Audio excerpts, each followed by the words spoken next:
हाँ, तो अब हम एक बार सेकंड क्वेश्चन आपको समझा देते हैं, उसके बाद हम सॉल्व करने की कोशिश करेंगे। देखो, इन क्वेश्चनों को करने से पहले थोड़ा ना पढ़ लिया करो और पढ़ने के बाद फिगर बनाने की कोशिश किया करो। अगर इतना आप काम कर लेंगे ना तो समझ जाओ कि ये एक्सरसाइज आप तुरंत कर लोगे, कुछ भी नहीं है इसमें। तो देखो, हम पढ़ने की कोशिश करते हैं।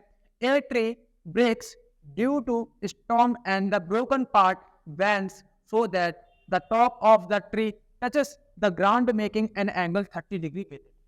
हो सकता है आपको समझ नहीं आया हो, तो मैं समझाने की कोशिश कर रहा हूँ। हमारे पास कोई एक पेड़ है, देखो हमारे पास कोई एक पेड़ है, मैंने नाम ले दिया इसका एबी। एबी कोई पेड़ है, ठीक है, अभी ये खड़ा हुआ है। अब हुआ क्या कि तेज तूफान आया और उस तूफान की वजह से क्या हुआ, ये पेड़ जो है यहां से टूट गया। ये पेड़ यहां से टूट गया और जो ये वाला जो भाग था, अच्छा जो यहां से टूटा ये पेड़, इसको हम सी पॉइंट ले लेते हैं।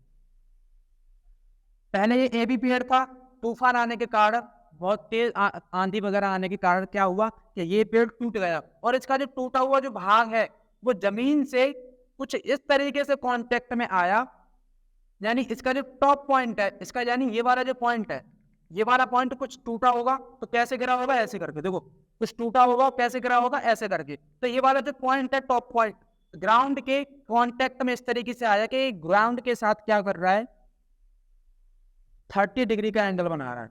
कितने डिग्री का एंगल बना रहा है, 30 डिग्री का एंगल बना रहा है। कहा गया, 30 डिग्री का एंगल बना रहा है, ठीक है। अब उसने क्या बात बोली है कि the distance between the foot of the tree to the point where the top touches the ground is 8 metre. Tree का जो फुट है, ट्री के फुट से लेके जो ग्राउंड का जो पॉइंट है ना, जहां ट्री का टॉप टच कर रहा है वहां तक, कहां से लेकर, ट्री के फुट से लेके, वो कितनी डिस्टेंस है, 8 मीटर डिस्टेंस है, ठीक है। तो उसने पूछा हमसे कि इस ट्री की हाइट बताओ कितनी होगी। क्वेश्चन आपको समझ में आ गया होगा। देखो, ये जो पॉइंट था, जब ये टूटा यहां गिरा, तो मैं इसका नाम ले लेता हूं डी, ठीक है। अब एक चीज बताओ, जो ट्री की जो पूरी हाइट होगी वो क्या होगी, ए सी प्लस बी सी। तो मैं यहां लिख लूंगा क्या, अब देखो हम क्वेश्चन कर रहे हैं अपना, ठीक है, कि हाइट ऑफ ट्री क्या हो सकती है, हाइट ऑफ ट्री। पूरा पूरा ये ए बी पेड़ था, कहां से टूट गया, सी पॉइंट से टूट गया, यानी कि ए सी प्लस सी बी। अगर हम प्लस करेंगे तभी तो ये पूरी हाइट निकलेगी, ठीक है। अब हम क्या करेंगे, देखो हमें बेस पता है, हम इतनी ऊंचाई ही निकाल लेंगे, अभी ऊपर वाला पॉइंट देखेंगे ही नहीं, हम ये देखेंगे बी सी सी बी, ठीक है। बेस पता है, एंगल पता है, ठीक। अच्छा ये क्या है, अगर हमारे पास कोई राइट एंगल ट्राइंगल होता तो एक कौन सी साइड होती, परपेंडिकुलर। परपेंडिकुलर और बेस में किसके साथ कनेक्ट होता है, परपेंडिकुलर और बेस में जो रिलेशन है वो किसके साथ होता है, tan थीटा के साथ। तो हम क्या करेंगे, यहाँ पे लेंगे ट्राइंगल, कौन सा, बी डी सी या सी डी बी, जो भी है, ठीक है, नाम जैसे भी हम ले लेंगे, सी डी बी। हमने ले लिया ट्राइंगल सी डी बी, ठीक है। अब इसमें हम क्या देख रहे हैं, tan थीटा। tan थीटा बेटा क्या होता है, परपेंडिकुलर अपॉन बेस, ठीक है। बेटा हमें बताओ परपेंडिकुलर पता करना, परपेंडिकुलर कितना है, सी बी, बेस कितना है, डी बी, ठीक है। अब थीटा की वैल्यू कितनी दे रखी है, 30 डिग्री। तो हम यहां से ले लेंगे tan 30 degree is equal to C B, हमें पता करना है, डी बी की वैल्यू कितनी दे रखी है, 8 मीटर। इतना क्लियर हो गया होगा। tan 30 डिग्री की वैल्यू कितनी होती है, 1/√3, ठीक है। यहां हो जाएगा सी बी अपॉन 8, हम क्रॉस मल्टीप्लाई करा देंगे, कराओ। सी बी के साथ होगा तो यहाँ आ जाएगा √3 सी बी, √3 सी बी, और 8 बन जाए 8, ठीक है। तो यहाँ से सी बी की वैल्यू जो निकलेगी वो क्या निकलेगी, 8/√3। यहाँ से सी बी की वैल्यू निकल आई, कितनी वैल्यू निकल आई हमें, सी बी की वैल्यू निकल आई। अब हमें उस पूरे मतलब पूरे ट्री की हाइट पता करने के लिए सी बी की वैल्यू तो निकाल ली, ए सी की वैल्यू भी तो निकालनी जरूरी है। अब आप एक चीज इमेजिन करो, जब ये पेड़ सी पॉइंट से टूटा होगा तो ये पार्ट कुछ इस तरीके से झुका होगा, यानी कि ये टूटा हुआ पार्ट ही तो है जो ग्राउंड के टच से, मतलब ग्राउंड से टच हो रहा है ना। अब हम क्या करेंगे कि जो CD होगा वो AC के इक्वल ही तो होगा, यानी कि जो AC होगा वो DC के इक्वल ही तो होगा। अगर हम DC पता करना है तो AC तो अपने आप निकल आएगी, क्योंकि AC DC के इक्वल है। ठीक है, अब देखो हम क्या करेंगे, हम ट्राइंगल यही वाला लेंगे। अभी हमने पता किया था CV, अब हम पता करेंगे DC। अभी हमने परपेंडिकुलर पता किया था, अब हम दूसरे स्टेप में क्या पता करेंगे, DC। तो सुनो यहाँ पे हम यहाँ ले रहे हैं, अब क्या ले रहे हैं, ट्राइंगल CDB ही ले रहे हैं, ट्राइंगल CDB। लेकिन बात किसकी करेंगे, अब हमें पता करना है हाइपोटेन्यूस, यानी ये DC। अब हाइपोटेन्यूस और बेस का जो रिलेशन होता है वो किसके साथ होता है, हाइपोटेन्यूस और बेस का जो रिलेशन होता है वो किसके साथ होता है, कॉस थीटा के साथ। तो हम यहाँ लेंगे cos theta is equal to क्या होता है, बेस अपॉन हाइपोटेन्यूस। बेस बताओ, बेस हमारे पास कितना है, DB। हाइपोटेन्यूस कितना है हमारे पास, DC। ठीक है, थीटा की वैल्यू कितनी दे रखी है हमें, cos 30 degree is equal to DB, यानी कि बेस कितना दे रखा है हमें, 8 मीटर। DC हमें पता करना है। अच्छा, अब आप ये बताओ cos 30 डिग्री की जो वैल्यू है वो किसके इक्वल होती है, cos 30 डिग्री की जो वैल्यू है वो होती है √3/2। 8 अपॉन में क्या हो जाएगा, ये DC।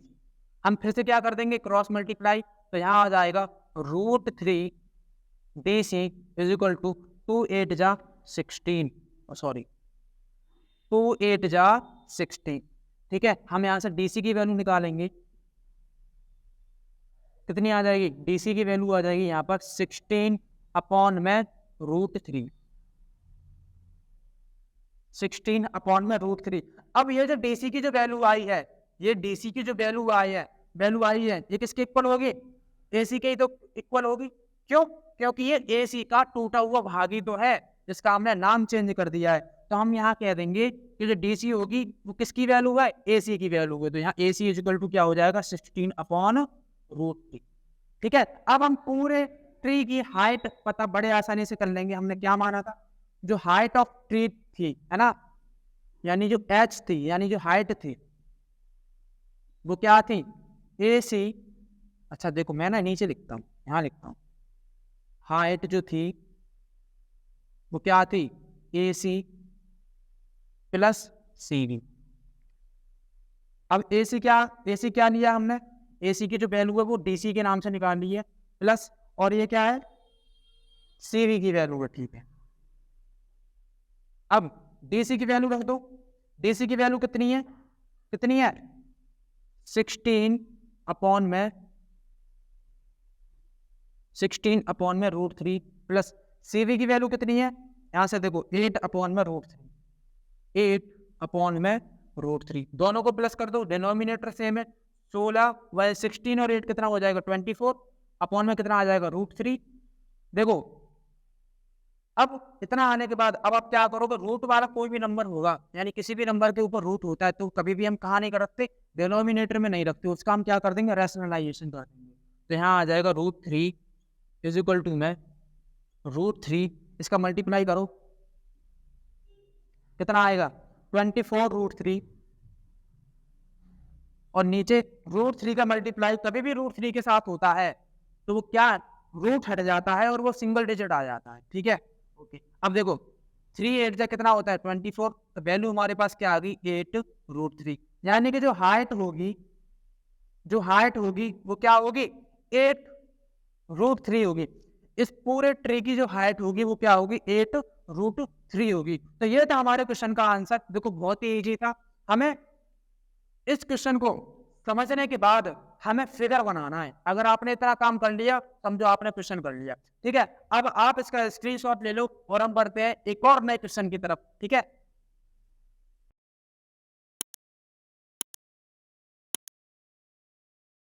हाँ तो चलिए हम क्वेश्चन नंबर 3 को लिख चुके हैं और आपको एक बार एक्सप्लेन कर देते हैं। देखिए, हाँ सभी लोग, आप लोग को अपनी किताबें खोल के बैठे हो ना, तभी चीजें पल्ले पड़ेंगे, वरना आपके बिल्कुल भी कुछ भी पल्ले नहीं पड़ेगा। तो देखिए, a contractor plans to install 2 slides for the children to play in a park. मतलब कोई एक कॉन्ट्रैक्टर है, वो पार्क में बच्चों को खेलने के लिए स्लाइड का अरेंजमेंट करना चाहता है ना, अरेंजमेंट करना चाहता है। For the children below the age of 5 years, मतलब जो 5 साल से कम उम्र के बच्चे हैं, she prefers to have a slide whose top is at a height of 1.5 metre. तो उसने बोला है जो 5 साल से कम उम्र के बच्चे हैं उनके लिए जो स्लाइड की जो हाइट होनी चाहिए वो कितनी होनी चाहिए, 1.5 मीटर। ठीक है, is inclined at an angle of 30 degree to the ground. और जो स्लाइड 1.5 मीटर की जो हाइट की जो स्लाइड है उसका जो टॉप है जब वो ग्राउंड के साथ टच करता है तो कितने डिग्री का एंगल बना रहा है, 30 डिग्री का एंगल बना रहा है। ठीक है, तो हम क्या करते हैं, एक ट्राइंगल प्लॉट करते हैं, यानी कि बनाते हैं कि क्या है, अच्छा ट्राइंगल बनाना है। ठीक है, हम ड्रॉ करेंगे कि हमारे क्या क्या कंडीशन पूछी गई है। ठीक है, 1.5 मीटर की हाइट का मतलब 1.5 मीटर की हाइट है। ठीक है, और इस पोल का जो टॉप है वो ग्राउंड के साथ कितने डिग्री का एंगल बना रहा है, मतलब जो स्लाइड ये आ रही है ग्राउंड के साथ कितने डिग्री का एंगल बना रही है भाई, 30 डिग्री का। ठीक है, हमने मान लिया इसको ए बी सी। अब हमें ये पता करना है कि 1.5 मीटर की तो हाइट है, तो इस स्लाइड की लंबाई कितनी होगी, इस स्लाइड की लंबाई कितनी होगी, क्या पता करना है हमें। ये हमने मान लिया इसकी जो एल यानी कि स्लाइड की जो लेंथ है हम एल से प्रेजेंट कर रहे हैं। ठीक है, अब देखो हमें क्या पता करना है, लेंथ, और ये असल में है क्या, हाइपोटेन्यूज। इसकी जो हाइट है वो क्या है, परपेंडिकुलर। ठीक है, जब अब हमें क्या देखना है कि परपेंडिकुलर और हाइपोटेन्यूज में कौन सा रिलेशन होता है, परपेंडिकुलर और हाइपोटेन्यूज में कौन सा रिलेशन होता है, साइन थीटा वाला। तो हम क्या करेंगे कि फर्स्ट केस में देखो दो केस हैं, फर्स्ट केस में हम ले रहे हैं ट्राइंगल ए बी सी, जिसमें क्या ले रहे हैं हम, साइन थीटा का जो रिलेशन है किन किन साइडों के साथ होता है, P अपॉन एल। P क्या दे रखी है हमें, ए सी। H क्या दे रखी है हमें, ए बी या बी ए। ठीक है, थीटा की वैल्यू कितनी है, 30 degree, sine 30 degree is equal to A C की वैल्यू कितनी है 1.5, ए बी की वैल्यू कितनी है, हम एल से प्रेजेंट कर रहे हैं। ये स्लाइड ही तो है, जैसे आप अपने स्कूलों में पढ़ने जाओ तो वहाँ फिसल पट्टी होती है ना, बच्चे जाते हैं और उसके ऊपर से चढ़ के और नीचे फिसलने की कोशिश करते हैं, तो वही एक स्लाइड है ये। ठीक है, अब हम यहाँ देखेंगे साइन 30 डिग्री की वैल्यू कितनी होती है, तो साइन 30 डिग्री की वैल्यू होती है 1/2 is equal to 1.5 upon L. हम क्रॉस मल्टीप्लाई करा लेंगे, इसका मल्टीप्लाई इसके साथ, इसका मल्टीप्लाई इसके साथ। ठीक है, तो अब हमें क्या पता चला कि एल आ जाएगा यहाँ पे 1. अगर जब हम 2 का मल्टीप्लाई 1.5 के साथ करेंगे तो यहाँ से क्या वैल्यू निकल के आ जाएगी 3, यानी कि जो स्लाइड की जो लेंथ होगी, यहाँ हम लिख दे रहे हैं कि लेंथ ऑफ स्लाइड कितनी आ जाएगी, एल यानी कि 3 मीटर। ठीक है, ये फर्स्ट केस हमने बड़ी आसानी के साथ सॉल्व कर लिया। ठीक है, आप देख लेना इसको, लेंथ ऑफ स्लाइड कितनी आ जाएगी, 3 मीटर। ठीक है, अब सेकंड केस में हम देखेंगे, सेकंड केस हमसे क्या बोल रहा है, सेकंड केस हमसे बोल रहा है इस बार उसने क्या किया कि she wants to have a steep slide at a height of 3 metre. अब उसने क्या किया, क्या जो हाइट है वो 3 मीटर रखी है स्लाइड की, और ग्राउंड के साथ कितने एंगल, मतलब कितना एंगल बना रही है, 60 डिग्री का एंगल बना रही है। ठीक है, और वो किसके लिए है, वो 5 साल से बड़े बच्चों के लिए है और ये 5 साल से छोटे बच्चों के लिए था। तो हम सेकंड केस, सेकंड फिगर बनाएंगे यहाँ पे। इसकी जो हाइट दे रखी है हमें वो 3 मीटर दे रखी है। ठीक है, इसको भी हम ए बी सी के नाम से प्रेजेंट कर लेते हैं। अच्छा, ए बी सी मत लो, डी ई एफ लो। ठीक है, कितने डिग्री का एंगल बना रहा है, ये बना रहा है हमारे साथ 60 डिग्री का एंगल, और हमें पता क्या करना है, स्लाइड की लेंथ पता करनी है, इसको हम फिर से एल से प्रेजेंट कर लेंगे। अब वही वाली बात, हमें ये मतलब ये वाली जो स्लाइड, मतलब ये वाली जो साइड है ये क्या है, परपेंडिकुलर, ये क्या है, हाइपोटेन्यूज।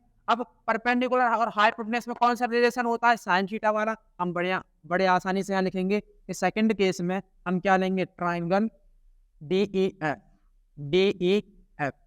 तो आ जाओ देखो क्या ले रहे हैं हम, sine theta is equal to क्या होता है, P/H। P की वैल्यू कितनी है, DF। H की वैल्यू कितनी है, DA। साइन थीटा की वैल्यू कितनी है, साइन 60 डिग्री। DF की वैल्यू कितनी है, 3। और DE की वैल्यू हम क्या, L ले रहे हैं।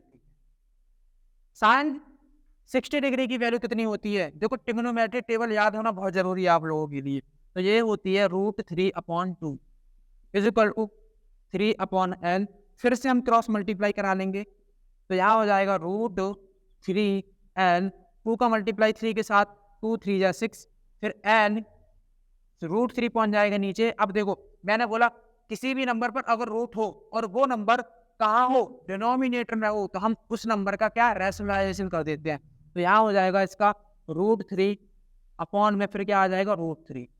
पता होगा सभी को रैशनलाइजेशन कैसे करते हैं, ठीक है।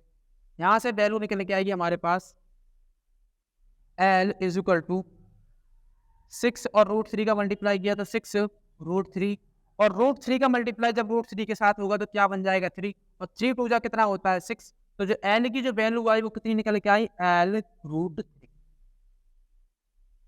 सेकंड केस में जो स्लाइड की जो लेंथ होगी वो √2 √3 होगी, और फर्स्ट केस में स्लाइड की जो लेंथ होगी वो 3 मीटर होगी। तो हो सकता है आप लोगों को ये सब कुछ समझ में आ गया होगा। अभी तक हम क्या कर रहे हैं, कुछ भी नहीं कर रहे, हमें बस ये 3 बातें पता होनी चाहिए। इसके बाद कुछ भी नहीं है सवालों में। सवाल को पढ़ो, फिगर बनाओ और सॉल्व करना है, स्टार्ट कर दो, ठीक है। तो ऐसे ही आप इसका स्क्रीनशॉट ले लो, और अब हम मिलते हैं आगे वाले क्वेश्चन में। चलिए,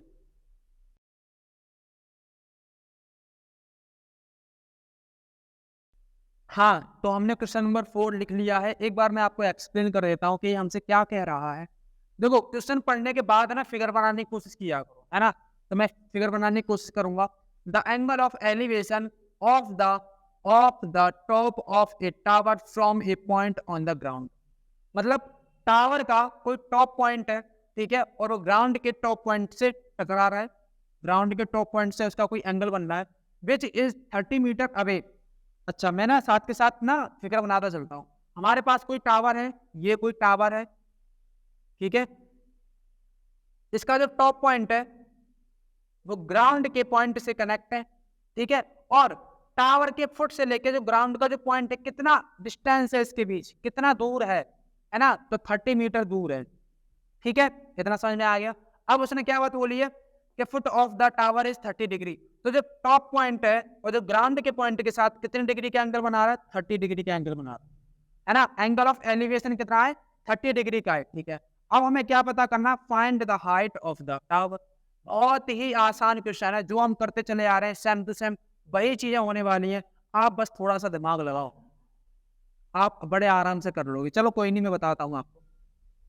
इतना क्लियर हो गया, कितना दूर है, डिस्टेंस कितना है 30 मीटर, एंगल कितना है 30 डिग्री, ठीक है। अच्छा ठीक है, ये पता चल गया। हम ये ले लेते हैं, इसका नाम लिख लेते हैं ABC। अब उसने पूछा क्या है, हमें टावर की हाइट पता करनी है। अब सुनो, हाइट पता करनी है, ठीक है। हमें क्या पता है, बेस पता है। पता क्या करना है, परपेंडिकुलर। तो परपेंडिकुलर और बेस में आप रिलेशन देखो कि रिलेशन क्या होता है। और रिलेशन कहाँ देखते हैं हम, इस साइड में, जो कि मैंने केवल 3 आइडेंटिटी यानी कि 3 रेशियो आपको लिख रखे हैं, जहां से आप सब कुछ निकाल सकते हो। तो परपेंडिकुलर अपॉन में क्या है, बेस। किसके साथ रिलेशन होता है, tan थीटा के साथ। हम बड़े आसानी से निकाल लेंगे। देखिए ट्राइंगल ABC, कभी भी आप कोई भी क्वेश्चन करो तो उसमें ये देख लिया करो कि कौन सी साइड दे रखी है और कौन सी साइड पूछी है। इतना करने के बाद उन दोनों साइड के बीच रिलेशन देखा करो यहाँ से। अगर आप ऐसे करते हैं तो आप ना हर कोई क्वेश्चन, हर कोई सवाल कर पाओगे इस तरीके से, ठीक है। तो ट्राइंगल ABC में हम क्या कर रहे हैं, tan थीटा वाला रिलेशन लगाएंगे, और इसका रिलेशन किसके साथ होता है, P/V के साथ होता है, पी क्या दे रखी है हमें, पी परपेंडिकुलर क्या दे रखा है हमें, ए सी, बेस क्या दे रखा है हमें, बी सी, ठीक है। थीटा की वैल्यू कितनी है 30 डिग्री, तो tan 30 degree is equal to A C की वैल्यू हमें पता नहीं, यानी पूछिए हमसे, ठीक है। बी सी की कितनी है 30, अच्छा tan 30 डिग्री की वैल्यू बताओ कितनी है। देखो आपको ट्रिग्नोमेट्रिक टेबल पता होना बहुत जरूरी है, बार बार बोल रहा हूँ मैं। तो tan 30 डिग्री की वैल्यू होती है 1/√3, ठीक है। और यहाँ क्या है ए सी अपॉन 30, क्रॉस मल्टीप्लाई कर दीजिए जल्दी से, 30 बन जाए 30, यहाँ आ जाएगा √3 ए सी इज इक्वल टू में 30 बन जाए 30, ठीक है। ए सी यहाँ हो जाएगा 30 अपॉन में √3, क्यों, क्योंकि अभी ये इधर मल्टीप्लाई में है, उधर जाएगा तो डिवाइड बाय पॉइंट जाएगा। अब हम यहाँ से बड़े आसानी से कर लेंगे। देखो मैंने बोला किसी भी नंबर के ऊपर रूट हो और वो नंबर कहाँ हो, डिनोमिनेटर में हो, तो हम क्या कर लेंगे, उसका रैशनलाइजेशन करेंगे। तो कैसे कर सकते हैं हम, ए सी इज इक्वल टू 30 अपॉन में √3 और मल्टीप्लाई हो जाएगा √3 अपॉन में, ठीक है। करिए मल्टीप्लाई, 30 मल्टीप्लाई √3 और 3 का मल्टीप्लाई 3 के साथ होगा, यानी तो रूट हट जाएगा और 3 ही आ जाएगा, और 3 10 कितना होता है 30। तो यहाँ से जो ए की वैल्यू जो आई, वो ए सी की जो वैल्यू आई वो कितनी आई, tan√3, कितनी आई tan√3। और ए सी क्या था हमारा, ये टावर की क्या थी, लेंथ थी, यानी टावर की हाइट थी, तो कितनी आ जाएगी tan√3। देख लो बड़े आसानी से हमने इसको कर दिया, कुछ भी नहीं था इस सवाल के अंदर, ठीक है। तो ये तो हमारा क्वेश्चन नंबर 4। कुछ नहीं कर रहे हैं हम, शुरू से लेकर लास्ट तक हम जिस कॉन्सेप्ट के साथ चल रहे हैं वही कॉन्सेप्ट हम बार बार अपना रहे हैं, ठीक है। तो वही सारी चीजें आपको भी करनी है और इससे आगे वाले क्वेश्चन आप लगाने की कोशिश करो, ठीक है। आओ बढ़ते हैं आगे वाले क्वेश्चन की तरफ।